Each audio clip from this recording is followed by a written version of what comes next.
One of the strategies to scale your Amazon FBA business is to expand your business globally to different countries and different marketplaces. In this video, you will learn about 8 steps which are necessary in order to successfully expand globally. In this video, we will also talk about how to stay compliant with different country regulations, what are the options for you to store stock in different countries, also how to localize your Amazon product listings, and much more. And I hope this video will help you to expand your Amazon business globally much easier.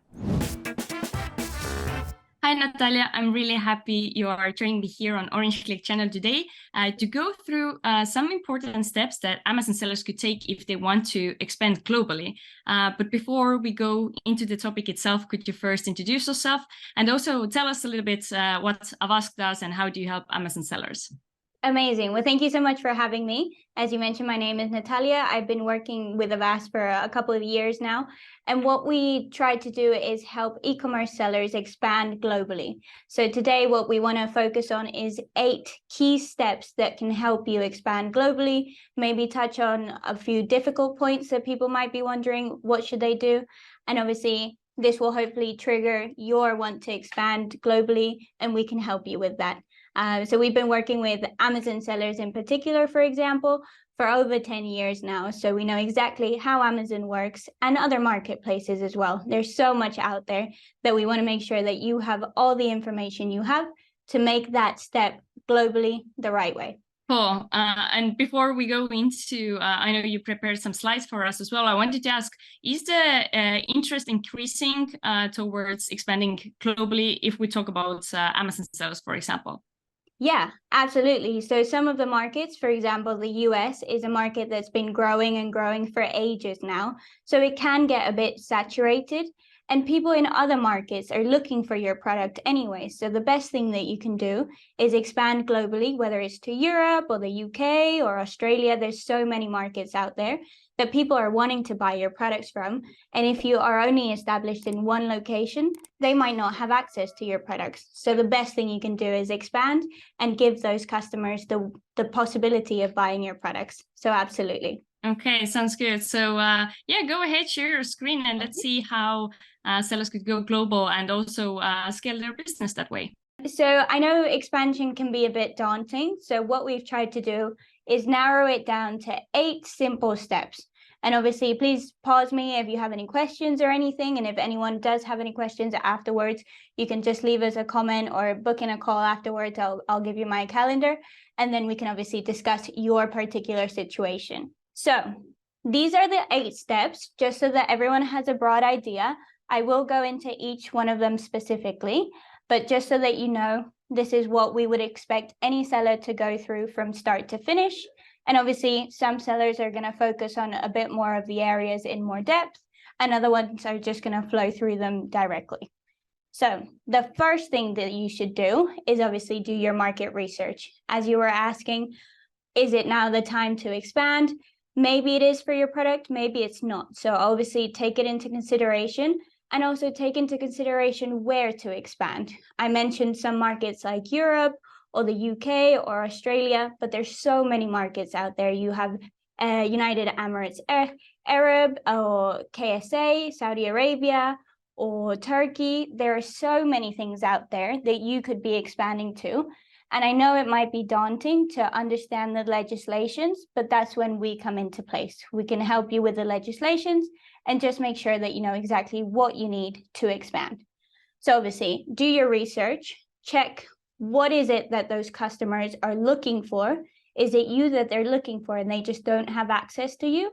And if so, obviously expand into that market. So that's the first thing I would do. And then obviously check what marketplaces we're talking about in each country. So do you need to create a website specific to that country? Or can you use your existing one and tailor it specific to those clients? So there's a couple of things that you could be asking yourself before making that step. Once you've decided, then you might be considering, should I use the company that I already have, or do I need to build a new one?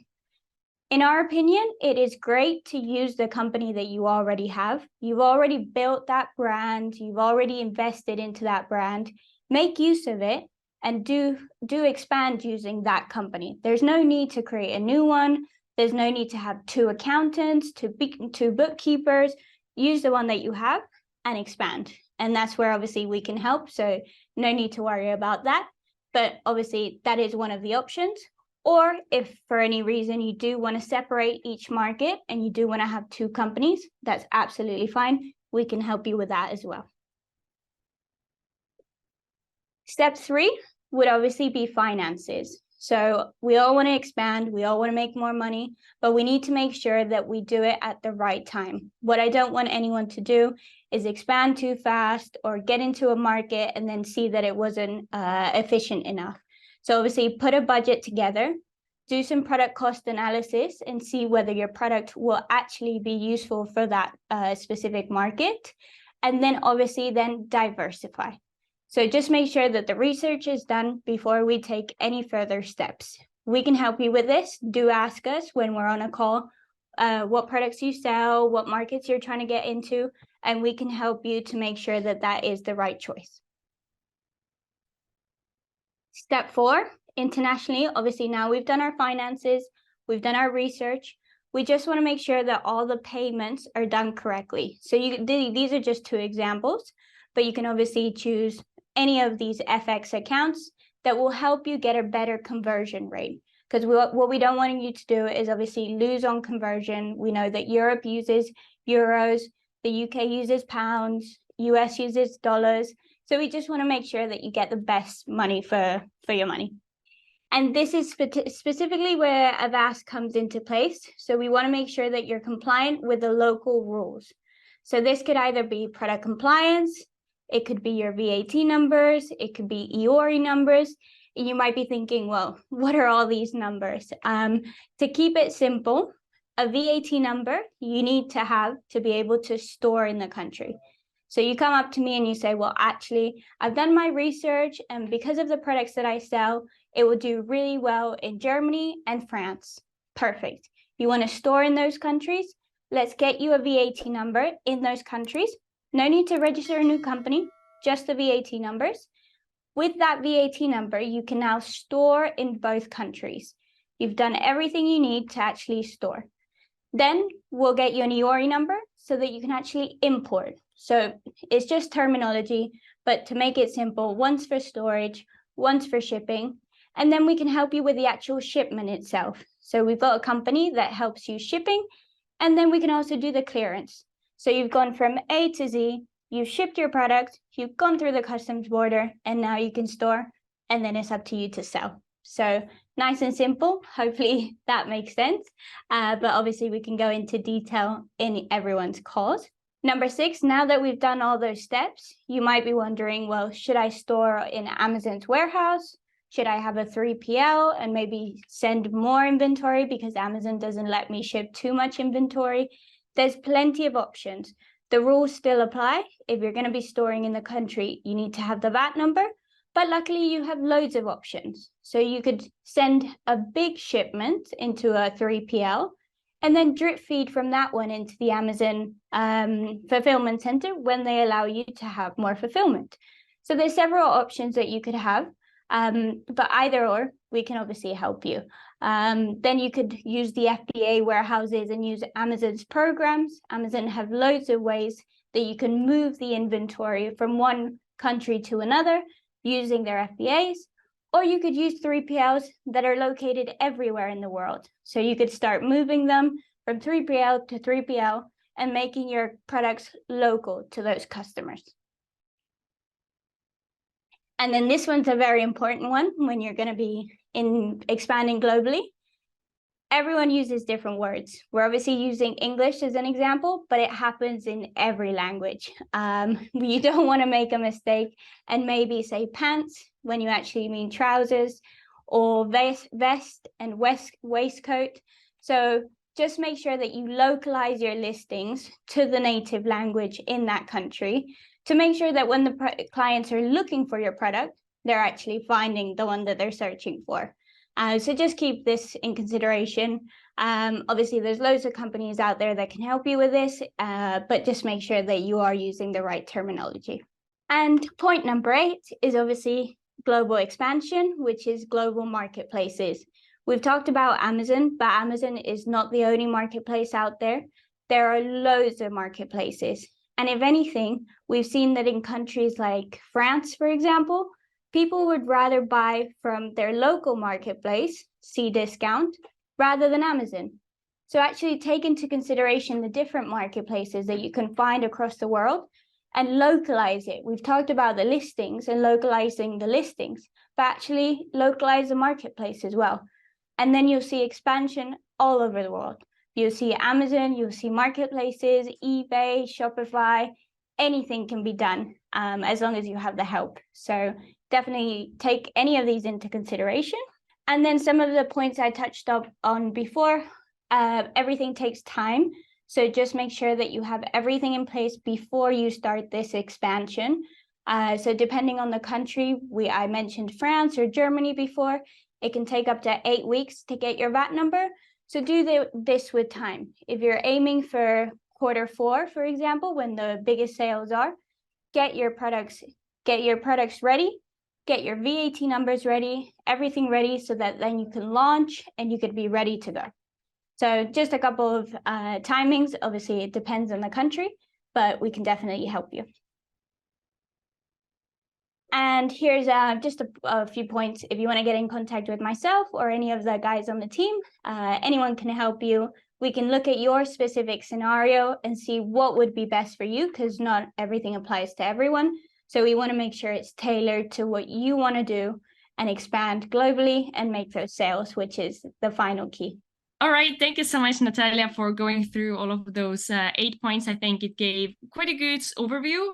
What are the different steps necessary to even start thinking about expansion?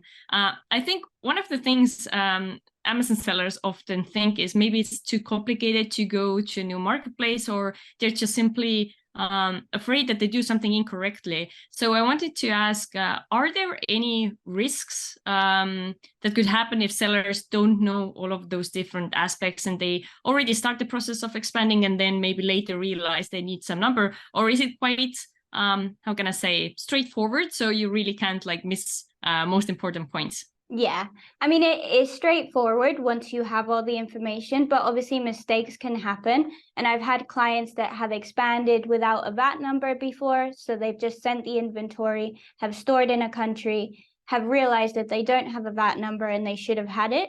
So worst comes to worst, Amazon will block the account. And that is obviously what we don't want to happen. So as long as you get in touch with the experts in the area, and you make sure that you do have those VAT numbers, then there will be no issue at all. And I know it is daunting to obviously expand, and there's different countries, there's different rules, but our consultation is completely free. So do get in touch and we can just have a conversation, because the last thing I want is obviously accounts being blocked or you losing out on sales. But that would be the only thing. I would say there's no harm in asking, always ask.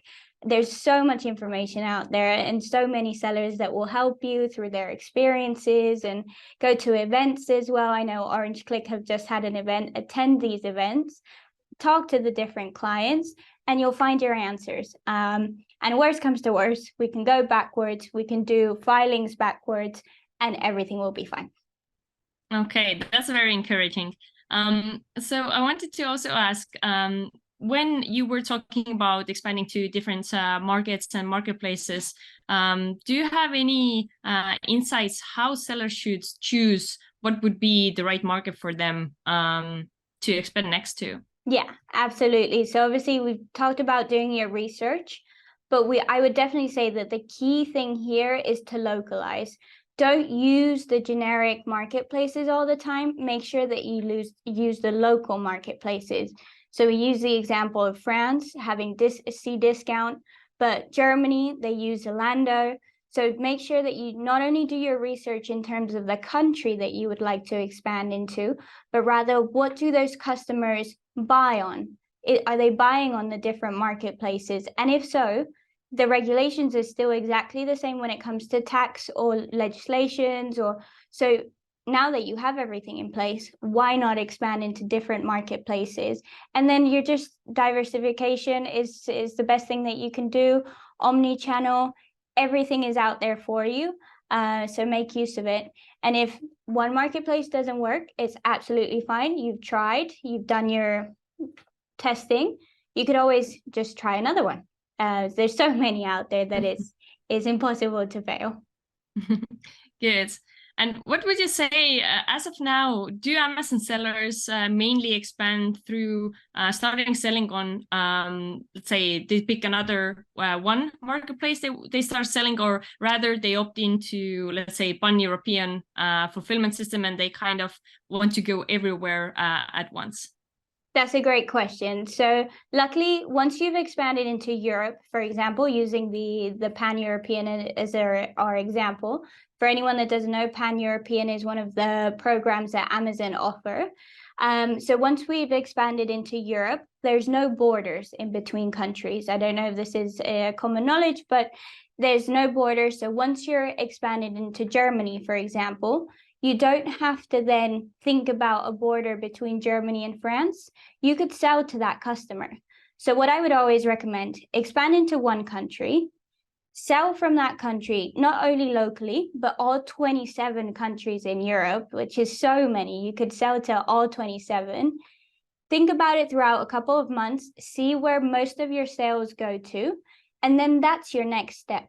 So now you could expand using the Pan-European program where you say to Amazon, okay, now I want you to also start selling in France. They'll move your inventory from Germany to France as long as you have your VAT numbers. And now you're established in 2 countries. And at that point, now that I've done my research into what country go to next, that's when I would go on to the next marketplace. So step 1, I would say, would be Pan-European, just because it's comfortable. Amazon helps you so much. And then you've established in 2 countries as an example. And then you could start expanding into the local marketplaces. So now start doing bol.com, Cdiscount, and you're in place. Yeah, that's a good idea, because then sellers are able to actually get real data from the marketplace according to their own products, right? So they can make better decisions based on that. Cool. Well, thank you so much, Natalia, for sharing everything you know and for helping sellers to make better decisions. Before we go for today, could you once more give us an overview? What are some of the main areas Avast helps Amazon sellers with, and what's also the best way to get in touch with you? Amazing. Well, thank you so much for having me. As an overview, Avast obviously helps any kind of e-commerce sellers expanding globally, whether it's to the EU to the US to the EU. Either way is absolutely fine. Today, obviously, we focused on the EU, but if you want to expand globally, do get in touch. We focus on taxation, shipping, and customs. So if you ever have any questions to do with that, we can help you. And if you just want to consult on maybe what it is that you're doing right now and what you could do in the future, do get in touch. Avastgroup.com is our website, and you have my contact details on the video, so you could always get in touch and we can have a conversation. Cool, thank you so much. And as Natalia said, we with OrangeClick organize events time to time. So it's also a great chance usually to meet somebody from Avast team as well in person. So thanks again, and I hope to see you soon. Thank you. Thank you so much for having me.